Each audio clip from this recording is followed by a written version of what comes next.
반갑습니다. 이게 수요일 통해서 계속 우리 주님의 이름을 배워나가는 즐거운 그 공부 시간인 것 같습니다. 공부 시간. 그래서 지금 1교시가 끝나셨고요. 오늘 이동훈 선생님께서 이렇게 아주 즐겁게 잘 가르쳐 주셨습니다. 이제 두 번째 시간이고요. 오늘은 아마 제가 이제 함께 성도님과 나누게 될 우리 주님의 이름은 우리 여호와 니시, 우리의 깃발, 하나님은 우리의 깃발이다라는 그런 이름을 지금 배우셨는데 그것과 또 이렇게 약간 관련이 있어 보입니다. 그 의미상 두 번째 오늘 이 시간 배우시게 될 우리 주님의 이름은 우리가 보통 그 만군의 여호와 많이들 들어보셨죠? 만군의 여호와 또는 뭐 만군의 하나님 이렇게 많이들 이렇게 칭하게 되는 성경에서 바로 그 이름입니다. 만군의 여호와. 조금 우리가 지금 계속 우리 히브리어도 같이 지금 그 이름을 익혀 나가고 있으니까요. 히브리어로는 여호와 체바오트, 여호와 체바오트라고 하더라고요. 이게 어떤 그 한글 번역에서는 체오바트라고도 번역한 곳이 있는데 찾아보니까 어쨌든 체바옷이 조금 더 그 원어에 가까운 발음이라고 합니다. 그래서 만군의 여호와, 그러니까 여호와 니시가 우리에게 승리를 가져다 주시는 또는 우리의 싸움에 우리가 내주는 강한 성이요 찬송 불렀던 것처럼 우리의 장수가 되시는 우리 주님을 이렇게 상징하고 또 주님을 생각나게 하는 그런 이름이라면 그 만군의 여호와라는 이름은 사실은 제가 생각할 때는 더 센 이름 같아요. 말 그대로 만군의 여호와니까요. 만군이라는 말은 체바옷이라는 말인데 그냥 1차적으로는 어떤 덩어리, 어떤 집합 이런 의미가 있다고 합니다. 그런데 이것이 단순한 그냥 덩어리가 아니라 군대들의 집합인 것이죠. 군대들의 집합. 그러니까 모든 군대들 중에 으뜸이 되시는, 또 이 군대는 그냥 이 지상의 군대뿐만 아니라 우리 소위 말하는 천군 천사들 있잖아요. 이 하늘에 속해 있는, 또 이 영계에 속해 있는 하늘 군대들까지 포함하는, 또 내지는 좀 더 확대된 의미로서는 이 온 세계에 창조되어 있는 모든 살아있는 존재하는 피조물들, 그 덩어리, 모든 것에 으뜸이 되시는 그런 분이라는 이름을, 그런 분이라는 뜻입니다. 이 여호와 체바옷, 만군의 여호와, 만군. 역시 이것도 어떻게 보면 사실 이 전쟁과 우리 싸움과 관련된 그런 이름이라고 생각이 듭니다. 출애굽기에서는 여호와 니시라는 이름이 여기 지금 우리 보신 대로 나타났는데, 이 만군의 여호와라는 이름이 처음 등장하는 성경 대목이 참 흥미롭습니다. 만군의 여호와, 이렇게 으뜸되시고 모든 군대들 중에서, 모든 지도자들 중에서, 모든 신들 중에서 으뜸이 되시는 이 하나님의 이름이 어디에서 제일 먼저 나타나냐면요, 놀랍게도 소박한 가정이랄까요? 그냥 가련한 부부라고 할까요? 그런 부부들의 이야기 가운데 이 이름이 등장하는데요. 사무엘상 1장이 그렇습니다. 사무엘상 1장. 우리 한번 사무엘상 1장을 펴주셔서 이 이름이 처음으로 등장하는, 보통 성경에서 이제 최초 언급이 되는 부분들이 좀 중요한 의미가 있습니다. 이 이름이 사무엘상 1장에서 사용됐다는 게 참 흥미롭습니다. 사무엘상 1장 3절을 보시겠습니다. 1장 3절. 우리 잘 아시는 대로 엘가나와 한나 부부의 이야기죠. 2절 3절 한번 읽어보겠습니다. 사무엘상. 그에게 두 아내가 있었으니 한 사람의 이름은 한나요, 한 사람의 이름은 분인나라. 분인나에게는 자식이 있고 한나에게는 자식이 없었더라. 이 사람이 매년 자기 성읍에서 나와서 실로에 올라가서 만군의 여호와께 예배하며 제사를 드렸는데 엘리의 두 아들 홈니와 비느하스가 여호와의 제사장으로 거기에 있었더라. 이렇게 이 만군의 여호와라는 이름이 처음 등장합니다. 말 그대로 이제 가족 문제로 고통하고 있는, 처첩간의 갈등으로 좀 괴로워하고 있는 한 가정의 이야기 가운데 놀라운 이름이 언급이 되고 있는 것이죠. 이게 참 흥미롭습니다. 우리 아시는 것처럼 한나가 자식이 없어서 이렇게 참 많이 고생했잖아요. 지금 우리가 아시는 것처럼 구박받고, 특별히 분인나로부터, 아마도 분인나가 그 첩이었던 것 같아요. 한나라는 이름이 먼저 나오는 걸 봐서는 제가 생각할 때는 한나가 원래 이제 먼저 소위 조강지처가 아니었겠나 생각이 드는데, 근데 이 분인나가 들어와서는 아기를 낳았다고 하면서 이제 원래 본부인을 이제 막 괴롭히는 전형적인 우리 조선시대 때 보이는 그런 드라마 형태의 갈등 구조죠. 그런데 놀랍게도 엘가나와 한나가 부부로서 하나님을 예배하는, 정기적으로 예배하는 그런 삶을 살고 있다는 게 하나 아주 중요한 점이죠. 왜냐하면 우리가 아시는 것처럼 이 사무엘 시대는 사사 시대의 끝자락이거든요. 사사 시대의 끝자락. 사실 전혀 우리 룻기를 제외하고서는 일반적인 사사기의 역사를 보게 된다면 아주 그냥 하나님의 이름을 가볍게 여기던 하나님의 안중이 없었던, 그렇죠? 그들이 자기의 소견에 오른 대로 행하기를 즐겨했던 그런 시절에 우리 룻기의 아름다운 이야기도 우리가 바로 앞에 이제 사무엘상 앞에 지나게 되고요. 그 룻기에 이어서 사무엘상이 이어지는데 여기 또 한 가정이 지금 등장하는데 그들은 예배하는 가정이었습니다. 그런데 그들이 예배하는 하나님에 대해서 사무엘서 기자는 이게 흥미로운 것이죠. 그 당시에 이스라엘이라는 집단은 사실 아직 나라라고 보기가 어렵죠. 단일 국가라고 보기가 어렵습니다. 그냥 지파들 12부족들이 각각의 부족들 중심으로 그냥 어떤 따로따로 살면서 필요할 때 그냥 함께하는 정도의 수준이었지, 어떤 일반적인 다른 나라들처럼, 그 당시에 다른 나라들처럼 어떤 뛰어난 왕이 있어서 어떤 지도자가 딱 있어서 그 지도력 아래에서 하나의 국가를 형성하지 못하고 있었던 것이죠. 그런데 사무엘서 기자는 이 엘가나와 한나가 예배했던 분은 만군의 여호와라고 지금 나중에 이제 설명을 하고 있는 것이죠. 사실 그들이 미처 다 알지 못했다 할지라도 엘가나와 한나가 이 하나님이 어떤 분이신지, 이 하나님이 장차 이스라엘 백성 가운데 또 그들의 태에서부터 나게 될 이 사무엘을 통해서 이스라엘 가운데 어떤 일을 이루실지, 어떤 정말 왕을 일으키실지 그걸 알지 못한 채 하나님이 예배했는데, 성경 기자는 바로 그 하나님이 만군의 여호와였다고 기록을 하고 있습니다. 보잘것없는 아직 그런 나라인데, 그런 민족들이 그냥 하나의 집합에 불과한데, 이미 이집트 같은 데들은 우리 앞서서 보셨습니다만 이미 바로라는 아주 절대 왕권을 갖고 있는 통치 아래에서 아주 그냥 일사불란하게 벌써 오래전부터 이 고대 국가를 형성해서 말 그대로 그 시대 최고의 제국이었죠. 또 이들이 지금 가나안 땅에 들어 살고 있는데 이미 앞서서 가나안 땅에 살고 있는 몇몇 부족들은 이미 어느 정도 왕정 체제에 들어선 것으로 보여요. 블레셋이 그렇죠. 블레셋 같은 경우가 그렇고요. 그런데 아직 그들은 그렇지가 못했었거든요. 그냥 오합지졸, 그리고 하나님도 알지 못하고 하나님을 함부로 여기고 자기들 좋을 대로 하고 있었던 그런 시절이었는데, 근데 여기 하나님을 예배하는 한 가정이 있었고, 근데 그들이 예배하는 하나님이 말하자면 알고 보니까 만군의 여호와인 것이죠. 세계 어떤 왕들보다도 가장 높으신 왕, 온 우주를 통치하시는, 그 당시 국가들이 다 자기들의 신을 갖고 있었잖아요. 근데 그 신들을 능가하는, 그 신들은 사실 아무것도 아니죠. 그냥 우상은 헛것이니까요.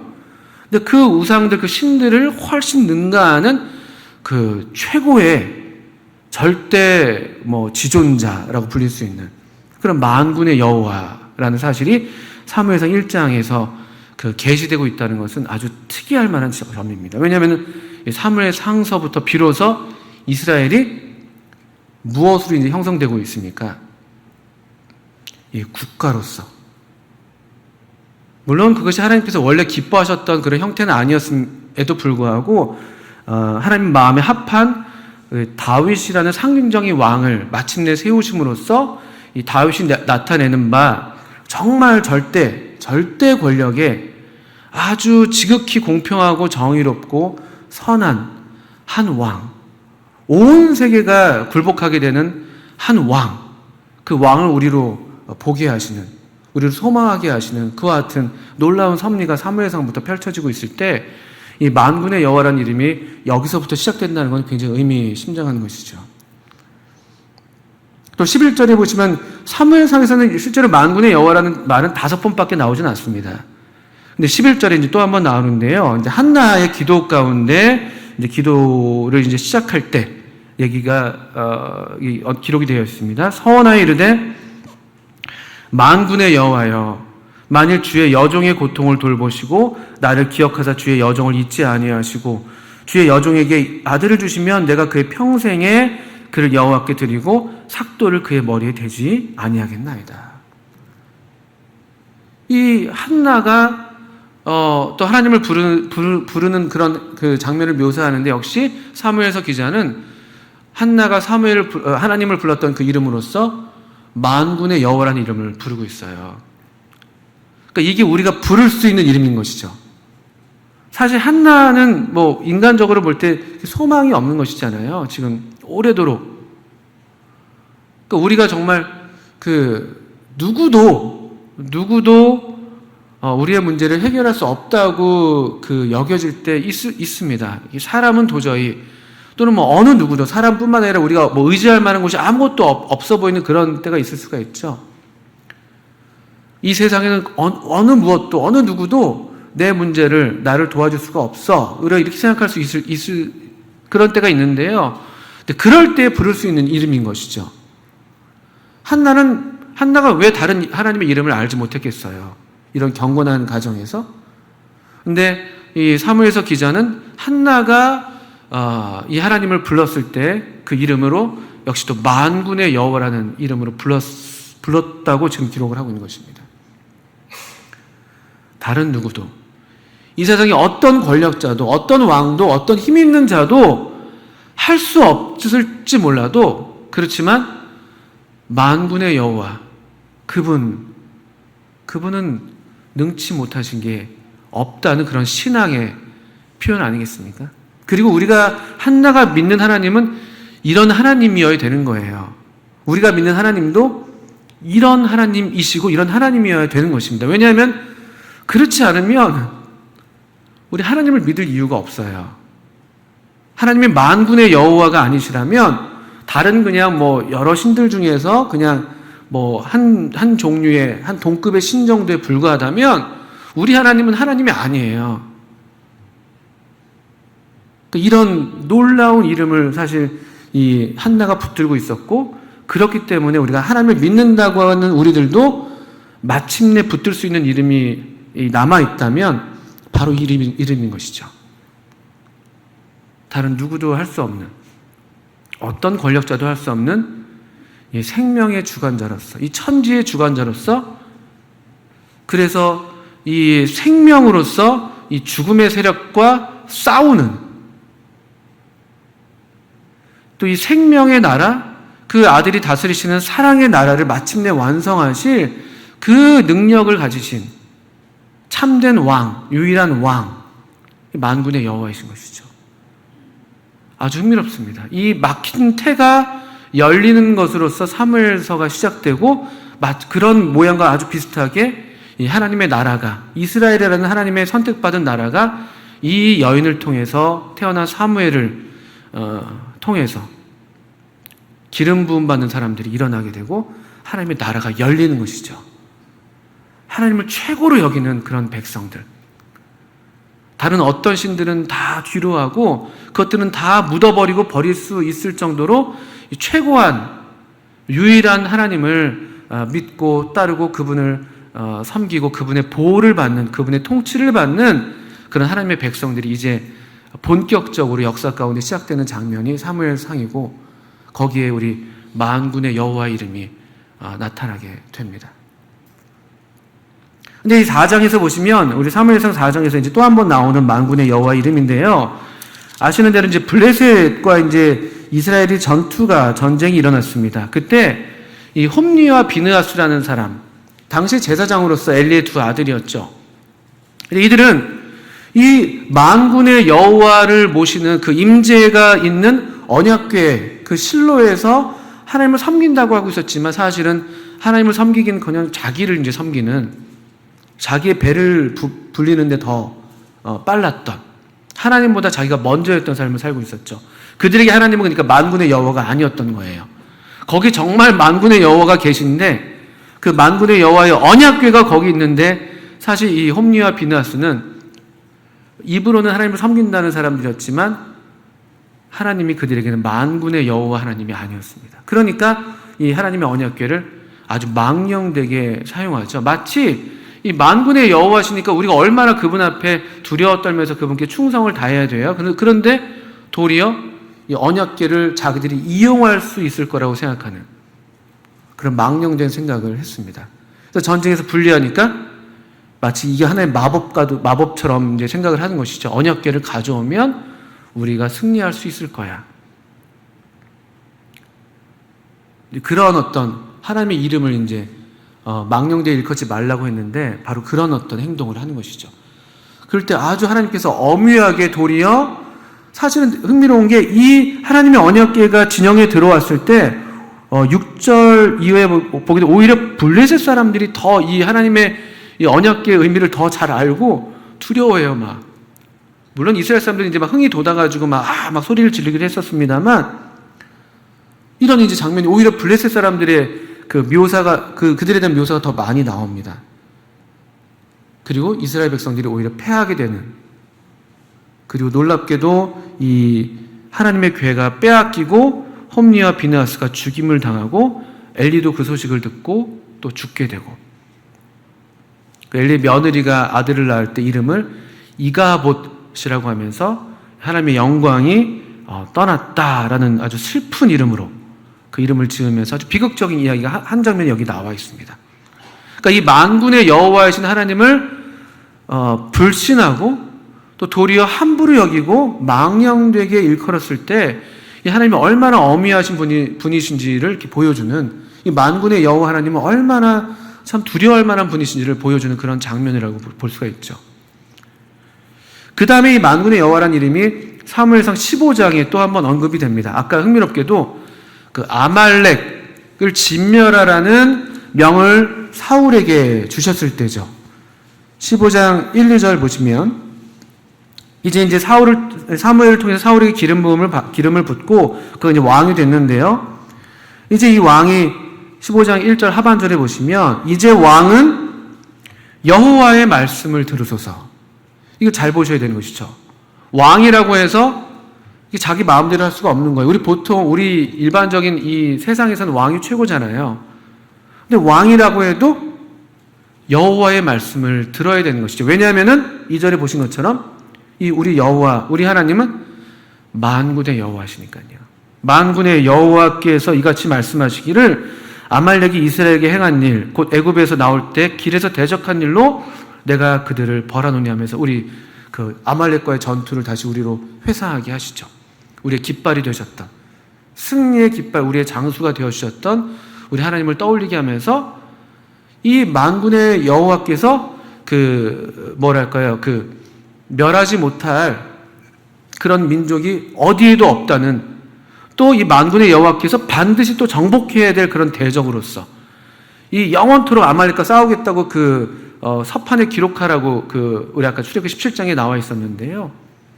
이 만군의 여호와께서 반드시 정복하셔야 될 그런 대적, 아말렉인 것이죠. 보통 우리 육신을 상징하는, 거기 만군의 여호와라는 이름이 또 사용되고 있어요. 그러니까 우리 육신은 반드시 우리 자신이죠. 사실 이 만군의 하나님 여호와께 대적하는 유일한 존재가 있다면요, 어떤 피조물도 대적 못해요. 우리 시편 같은 데 말씀 보시면 천지를 주관하시고 바다로 떨게 만드시고 산을 막 움직이게 만드시고 어떤 피조물도 하나님을 대적할 수가 없어요. 이 만군의 여호와를 모든 피조물이 다 제대로 알고 있죠. 근데 누구만 이 만군의 여호와를 잘 알지 못하느냐? 그 아말렉이죠, 아말렉. 우리죠, 우리. 이 사람. 이 하나님의 형상으로 지음받은 마땅히 만군의 여호와의 대리자로서 이 땅 가운데 하나님의 통치를 실현했어야 될 이 사람이 도리어 이 가장 이 만군의 여호와를 알아보지 못하는, 알아도 오히려 대적하는 그 적수예요, 적수. 육신. 그러니까 이 만군의 여호와는 아말렉을 역시 또 진멸할 것을 명하십니다. 왕이라도 이 하나님의 말씀을 들어야 하는 것이죠. 근데 이 사울이 전형적인 오히려 멸해야 될 아말렉과 같은 모습을 보이고 있는 것이죠. 육신의 생각대로 하는 거예요. 육신의 생각대로. 만군의 여호와께서 말씀하셨는데 만군의 여호와의 말씀을 경히 여깁니다.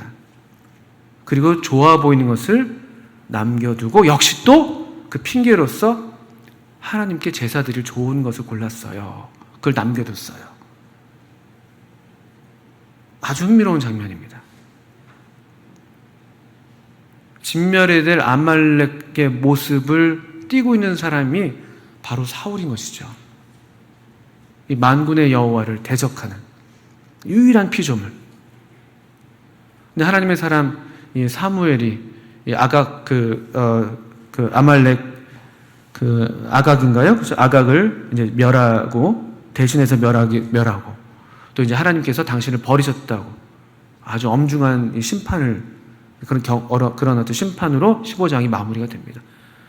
이 하나님께 버림받는 것이에요. 이 만군의 여호와를 알지 못하는 그런 사람이라면은 사실 하나님께서 뭐 전혀 사용하시는 것은 고사하고 사실 하나님의 대적이 되는 것이죠. 사실 그때부터 사울은 하나님과 대적하는 편에 서게 되는 것이죠.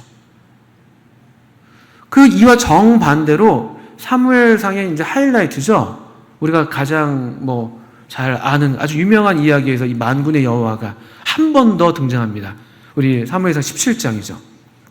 사울이 이 만군의 여호와를 제대로 알지 못했던 사람이었다면 그가 왕이었음에도 불구하고 왕이었기에 더 만군의 여호와를 경외할 줄을 배웠어야 되는 사람이었음에도 불구하고 그가 그렇게 하지 못했다면 여기 사무엘상 17장에는 한 어린 목동이 등장하는 것이죠. 우리가 잘 아시는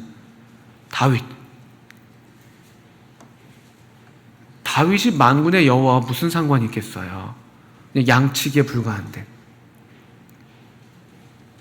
근데 그가 양을 치면서 배웠던 하나님은 놀랍게도 그의 입에서 하나님이 만군의 여호와라고 이렇게 서슴없이 고백될 수 있는, 그게 선언될 수 있을 만큼 그 목동의 일을 하면서 그가 경험했던 하나님은 만군의 여호와셨어요. 여러분 사무엘상 17장 45절 말씀, 다윗이 잘 아시는 대로 누굽니까? 그 골리앗과 이제 딱 대면했을 때 모습이죠. 다윗이 블레셋 사람에게 이르되 너는 칼과 창과 단창으로 내게 나아오거니와 나는 만군의 여호와 이름 곧 네가 모욕하는 이스라엘 군대의 하나님의 이름으로 너에게 나아가노라. 참 놀라운 장면이 아닐 수가 없습니다. 아무도 주목하지 않았던 한 어린 소년, 집에서도 인정받지 못했었어요. 사무엘이 아들들 데려오라고 했을 때 다윗은 그 축에도 들지 못했었어요. 그냥 그 이세의 그 마음 가운데는 다윗은 아니야. 그 사무엘 선지자님이 오셨는데 우리 아들 중에 누군가 이제 하나님께서 택하신 사람이 있다고 하는데 쟤는 아니지. 저 코 올리기 막둥이에 불과한데 이 정도로 그냥 천덕꾸러기처럼 보였을 그런 아이였나 봐요. 근데 그가 아무도 보지 않는 그 외딴 곳에서 양들을 돌볼 때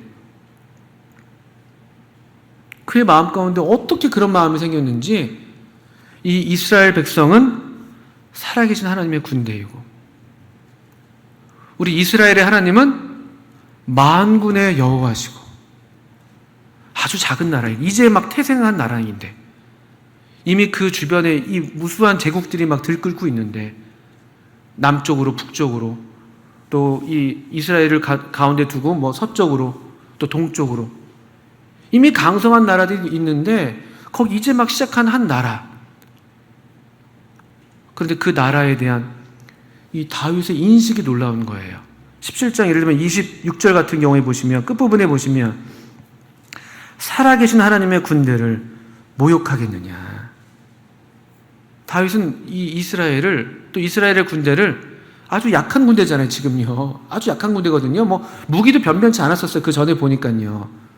철기가 거의 없었고 그 창 들고 있는 사람은 다윗이랑 요나단밖에 없었고 아주 볼품없는 그냥 오합지졸들이에요. 다윗에게는 이들은 살아계신 하나님의 군대였어요. 어떻게 이런 신앙이 생겨났는지. 그리고 다 두려워 떨고 있는 그 전장 한복판에서 골리앗을 앞에 두고 이런 담대함으로 나갈 수 있는 어린 소년이 있었다는 것이죠. 한 17살쯤 됐을까요, 이때.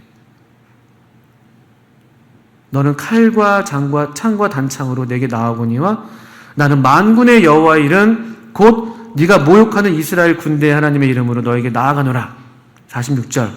오늘 여호와께서 너를 내 손에 넘기시리니 내가 너를 쳐서 내 목을 베고 블레셋 군대의 시체를 오늘 공중의 새와 땅의 들짐승에게 주어 온 땅으로 이스라엘에 하나님이 계신 줄 알게 하겠고 또 여호와의 구원하심이 칼과 창에 있지 아니함을 이 무리에게 알게 하리라. 전쟁은 여호와께 속한 것인즉 그가 너희를 우리 손에 넘기시리라.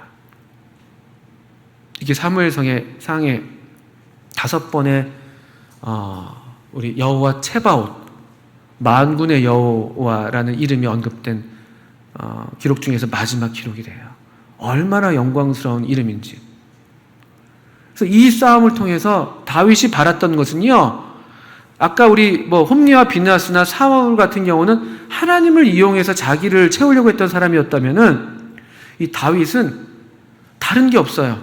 그냥 이 싸움을 통해서 우리 46절 읽은 것처럼 온 땅으로 하나님이 계신 줄 알게 하고 또 구원하심이 칼과 창에 있지 않은 것을 이 무리, 아마도 이스라엘 백성이겠죠.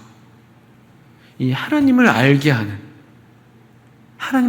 데 관심이 있는, 이게 만군의 여호와를 아는 사람이죠. 자기 하나님을 아는 사람은 담대하고 용감하다고 그 다니엘서에서 기록되어 있지 않습니까? 다윗은 이 하나님을 알고 있었어요. 너무 놀랍죠. 그리고 이 하나님은 마땅히 온 열방 가운데, 온 세계 가운데 알려져야 될 분이시다. 그분의 이름이 알려져야 된다. 그리고 하나님의 군대인 이스라엘 백성이라고 할 것 같으면은 이스라엘 군대는 이 이김은 창과 칼에 있지 않다. 이걸 알아야 된다. 이 만군의 여호와의 이름으로 충분하다. 이렇게 이 하나님의 마음에 합한 왕이 전면에 등장하게 되는 것이죠. 그리고 이 이스라엘 나라는 만군의 여호와께서 세우신 나라, 만군의 여호와를 참된 왕으로 정말 가장 으뜸으로 알고 또 그렇게 순종하고자 했던 이 한 사람, 이 다윗을 통해서 비로소 이 온전한 하나님의 국가로 형성되게 되는 것이죠. 아주 흥미롭습니다. 이렇게 생겨난 왕국이잖아요. 여호와 체바옷의 이름으로 세워진 왕국인데요. 이 왕들의 이야기, 이 이스라엘 후대 왕들의 이야기를 기록하고 있는 열왕기 상하에서는 한 번도 만군의 여호와라는 이름이 등장하지 않습니다. 무슨 의미가 됐을까요? 왕들은 일어섰지만, 무수한 왕들은 그 뒤로 다윗과 솔로몬 뒤로 왕들이 일어섰지만 그 후대의 왕들에게는 어쩌면 그냥 자기가 왕, 그 이상도 이하도 아니었겠죠. 그냥 하나님은 하나님이고, 그리고 우리가 그 결말을 잘 알지 않겠습니까? 그래서 이 왕국이 결국 몰락하게 되는 것이죠. 만군의 여호와를 버린 이 하나님 왕국의 몰락을 우리가 역사를 통해서 알고 있습니다. 또 왕국의 몰락을 다루고 있는 이 예레미야 같은 데서 다시 한번 만군의 여호와라는 이름이 무수하게 한 70번 가까이 등장해요. 그 멸망을 앞에 두고. 왜냐하면 그들이 결국 만군의 여호와를 버렸기 때문에. 또 이스라엘의 회복을 예언하는 이 이사야 같은 데서도 다시 만군의 여호와라는 이름이 한 65번 정도 또 사용이 됩니다. 또 그 이후로는 선지서에서 흥미로워요. 심판을 이야기하는 선지서에서 이를테면 말라기 같은 데서도 만군의 여호와라는 이름이 그 짧은 4장에 불과하는데 한 20몇 번, 아니죠. 그렇죠. 말라기는 한 20몇 번 등장하는데요. 거기는 왜냐하면은 회복된 왕국이 또 어떻게 만군의 여호와를 이름을 함부로 여기는지, 또 그래서 하나님께서 어떻게 만군의 여호와라고 자신을 계시하셔서 그들을 회복되기를 원하시는지, 그런 책들의 어떤 그런 기록 분포를 볼 때 우리가 흥미로운 교훈들을 얻게 됩니다.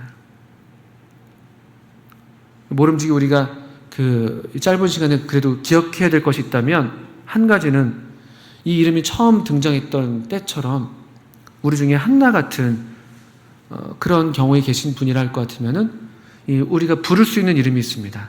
만군의 여호와. 그리고 또 우리가 좀 더 우리 모두에게 교훈을 받을 수 있다면, 우리 하나님의 백성이라고 부름받고 있는, 하나님의 지금 통치를 받고 있는 우리라고 한다고 할 것 같으면, 우리 역시 다윗처럼 이 만군의 여호와의 이름으로 그 이름에 뿌리 내리고 확신해서 담대함으로 살아갈 수 있는 우리가 되어야 한다는 것이, 그런 교회가 되어야 한다는 것이죠. 교회가 그것을 알아야 되는 것이고, 교회를 통해서 하나님이 살아계시구나라는 것이 세상으로 알게 되어야 되는 것입니다. 다윗이 그랬던 것처럼, 그걸 다윗이 원했던 것처럼. 근데 우리도 어느 순간 모르게 다윗은 너는 칼과 어떻게 얘기했죠? 너는 칼과 창과 단창으로 내게 오는데 나는 만군의 여호와 이름으로 너에게 간다, 이렇게 얘기를 해 마땅한데, 우리도 언젠가부터 똑같이 칼과 창과 단창으로 자꾸 우리 힘을 삼으려는 그런 유혹을 당하는 것 같아요. 만군의 여호와 이름은 우리의 어떤 신앙 가운데, 우리의 어떤 정말 믿는다는 믿음의 삶 가운데 잘 이렇게 기억되지 않는, 잘 불려지지 않는, 우리의 칼을 세고 있고 창을 세고 있고 단창을 세고 있는 건 아닌지, 그렇게 된다면 하나님의 이름이 우리 가운데 알려질 기회는 없는 것입니다. 우리를 통해서 세상이 하나님을 볼 기회도 없어지는 것이죠. 기도하고 마치겠습니다.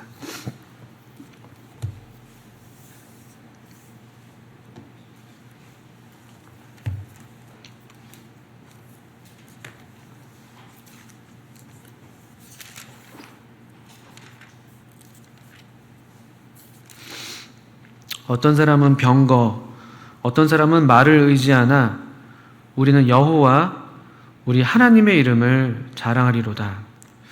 하나님 아버지, 참 저희들로 하여금 또 저희들을 통해서 하나님의 거룩한 이름이 우리 개인의 삶을 통해서 또 우리 교회를 통해서 계속 높임을 받고 나타나게 되기를 원합니다. 또 하나님의 이름이 우리 가운데서 승리를 주시는 것을 우리로 알고 믿게 하셔서 더욱 이 하나님을 아는 참된 믿음 가운데 우리 각자가 또 우리 교회가 견고한 하나님의 나라로 자라가게 해주시기를 기도합니다. 예수님의 이름으로 하나님 아버지께 기도합니다. 아멘. 네, 감사합니다.